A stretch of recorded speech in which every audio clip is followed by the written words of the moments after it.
An artist's duty, as far as I'm concerned, is to reflect the times. I think that is true of painters, sculptors, poets, musicians. As far as I'm concerned, it's their choice. But I choose to reflect the times and the situations in which I find myself. My name is Katia Juwara. My name is Mariah. My name is Janisa Austin. I'm Raina Almond. My name is Juan Sebastian Serrano. My name is Kiera Nicole Davis. My name is Lene Freeman. My name is Kenneth Craig Clemens. My name is Omari Russell. Yes. What led me to join UALP? A mentor of mine, Dr. Lori Johnson, she's in the art history department. She came in one day about a week before the applications were due for UALP, and she said, you know, Omari, I think you'd be a really great candidate for this fellowship. I think that you learn a lot from it, and I think that your skills would greatly contribute to the efforts of this program. So I did as she suggested. I applied for the program, and the interview went really well. I fell in love with the initiatives of the program, and thankfully they fell in love with me, and here I am today. I joined UALP because I wanted to expand myself as an artist and an arts administrator, and I know that I wanted to figure out how to bring others into what had been given to me. A college professor pointed me to this program and told me, hey, there's a program that's specifically about leadership and for people of color. And I was like, oh, okay, that's two birds with one stone right there. Well, you can call him a mentor in a sense. Dr. Hyatt is my department chair at Coppin State, and he really would send me a lot of things, but UALP gave me a sense of it expanding my horizons as far as my art, rather than just me showcasing my art, so that interested me a lot. After graduation, like any senior, I'm looking for a job, and I stumbled upon GBCA, and they had an open position for an administrative assistant. I knew coming out of college that I wanted to be involved in the arts administration world. I just didn't know in what form or fashion. So I interviewed and got the position as an intern working at GBCA. And from then on, I learned about the Urban Arts Leadership Program, because it is a program of GBCA. And I decided that I wanted more experience in the arts and arts administration and arts leadership. And I didn't know how that would interfere with my position at GBCA, being a part of the fellowship. I talked with Kibibi about me joining the new cohort for the 2016-2017, and I figured out a way for this fellowship to help me out with my position at GBCA. Here in Baltimore City, it's hard for me to find classes that fit adult. And I just don't see that much dance culture here that's not street dance. So it's hard being a dancer here because I'm not able to train the way that I want to. Like when I was in school, I had the opportunity because I had to take class, but now that I've graduated and I'm a professional, if you will, I don't have any resources in the city to take classes. So that's another one of my goals as a dancer, to bring dance to a place where I don't really see any. I joined UALP because I was at school and saw a really good opportunity to merge the arts and leadership. I was RA for 2 years, so I had a lot of leadership roles throughout college. And naturally, I was always involved in the arts, whether it was graphic design, visual arts, photography, anything crafting. It was pretty much in my line of work. So seeing this program where I can do both and have some type of integration into arts administration, it just seemed like a really good opportunity. I joined UALP because I was told about the program through Lori Rublin, a former advisor and professor at Stevenson University. and she was telling me about how this can lead to a career in arts management, and it kind of caught my attention. And once I started researching what the workshops were about, and just knowing the fact that I like to learn things, I wanted to be a part of it.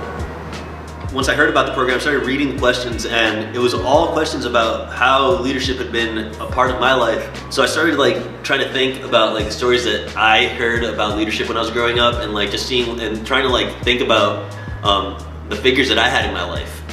Because from my mom's side, my grandfather left Cuba when Castro took over and his regime began.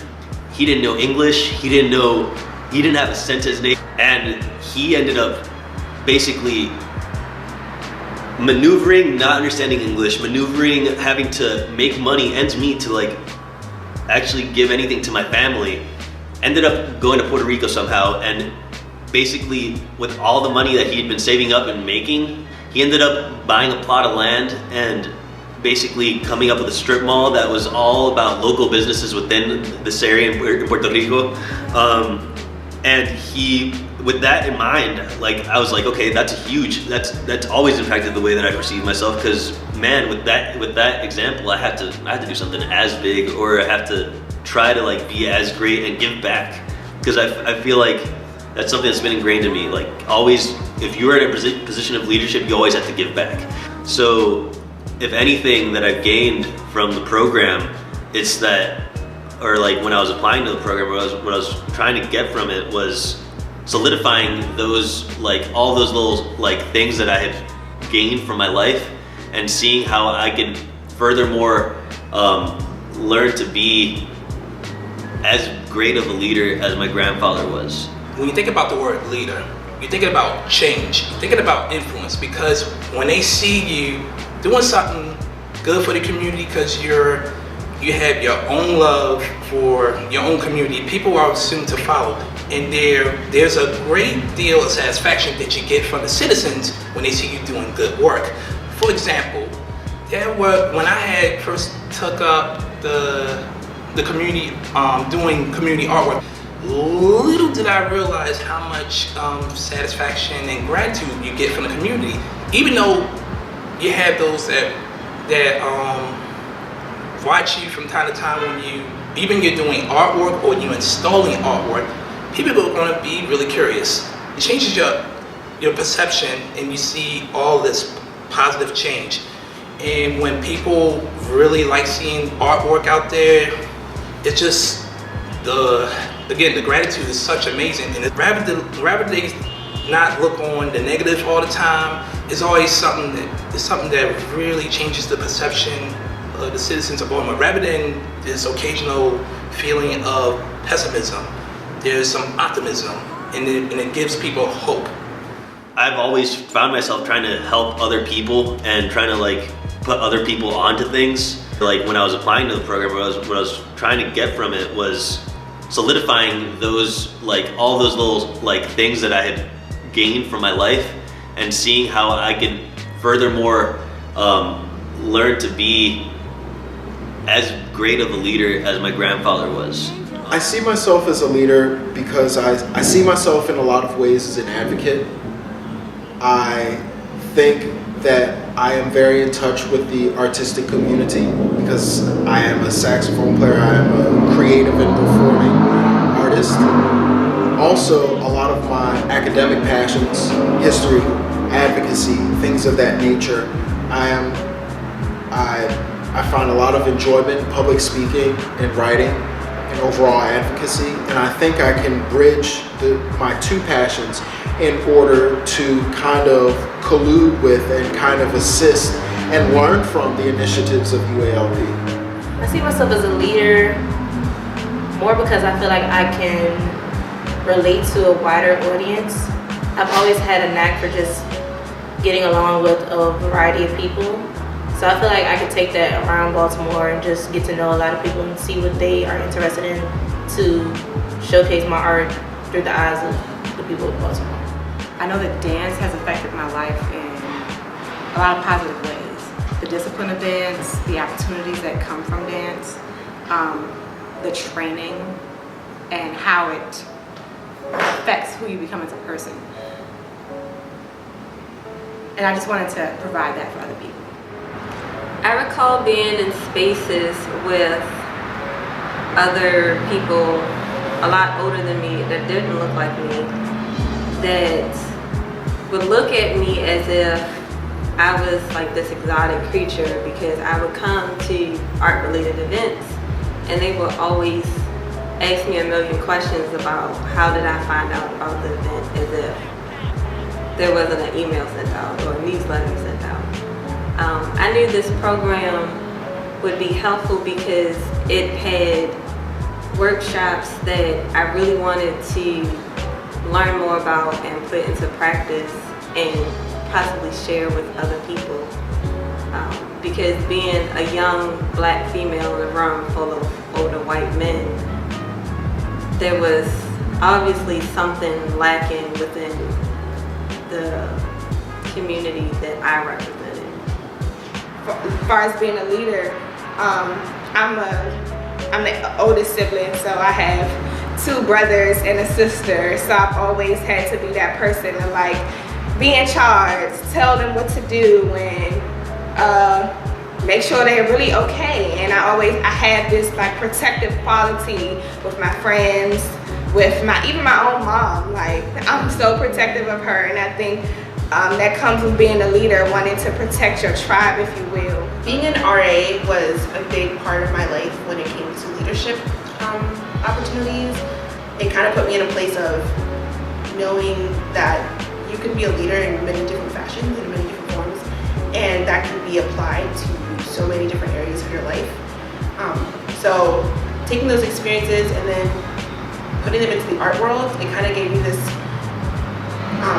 motivation to do both and apply what you know as a leader to the arts field. I noticed working with GBCA, because I was so new and fresh out of college, that I could use more professional experience outside of my regular 8-hour shift, and I knew that UALP would help me with building my network and learning more tricks of the trade, and that's the reason why I was interested in joining the fellowship. Within the arts community, I would like to be effective by showing upper level representatives of arts organizations that the success of their business and their artistic pursuits are reliant on the degree to which they represent the underprivileged peoples of the city in which they reside, in Baltimore. It is important to represent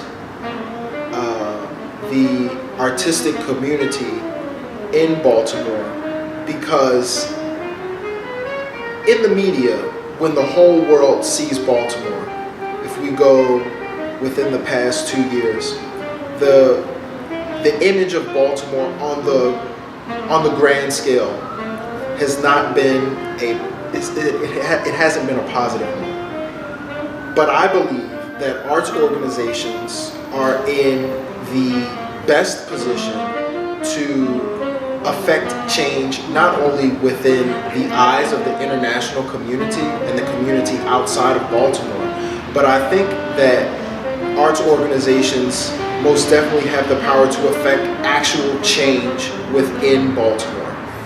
Because of UALP, I have confidence in my art. Because of UALP, I have the opportunity to open doors for other people of color. Because of UALP, I have realized just how resourceful I am. Because of UALP, I have challenged my assumptions about myself. Because of UALP, I have learned the importance of networking. Because of UALP, I have a better understanding of what I would like to do with my future. Because of UALP, I have realized my ability to affect change. Because of UALP, I have learned to become a better leader. Because of UALP, I've been given the opportunity to take my talents off campus and into the community of Baltimore.